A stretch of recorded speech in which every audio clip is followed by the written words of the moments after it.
வேலைக்கு போகிற கணவன் மனைவி 2 பேர் தேக சம்பந்தத்தில் ஆர்வம் இருக்குது. ஒரு ஞாயிற்றுக்கிழமை லீவு கிடைக்குது. ஒரு தடவைக்கு 2 தடவைக்கு 3 தடவை தேக சம்பந்தம் வச்சுக்கணும்னு நினச்சா எந்த அவசரமும் இல்லை. தொடர்ந்து நீங்கள் 2 பேரும் உடலுறவு வைத்து கொள்ளலாம்.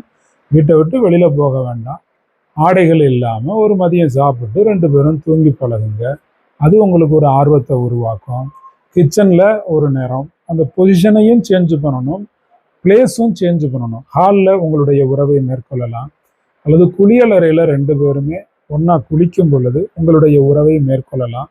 இப்படி ஒவ்வொன்றும் நீங்கள் வித்தியாசமாக கிரியேட்டிவிட்டிவாக யோசிக்கும் பொழுது உங்களுக்கு நல்ல அனுபவங்கள் கிடைக்கும். பாருங்கள், உடம்புல உடுத்தக்கூடிய துணி அப்படிங்கிறது சாம்பிராணி புகையாள்ளி உடுத்திக்கிட்டா எப்படி இருக்குமோ அப்படி லேசான உடைகளை ஈஸியாக உடல் அங்கங்களை பார்க்கும் வகையில் 2 பேரும் தனிமையாக வீட்டில் தான் இருக்க போகிறீங்க அப்படிங்கிற போது உள்ளாடை இல்லாமல் எளிதிலே இருக்கக்கூடிய ஒரு உடைய உடுத்திக்கிறதும் கிரியேட்டிவிட்டிவாக செயல்படுவதும் வித்தியாசமான அணுகுமுறையும் உங்களுடைய ஆர்வத்தை நல்ல முறையில் தூண்டி கொடுக்கும்.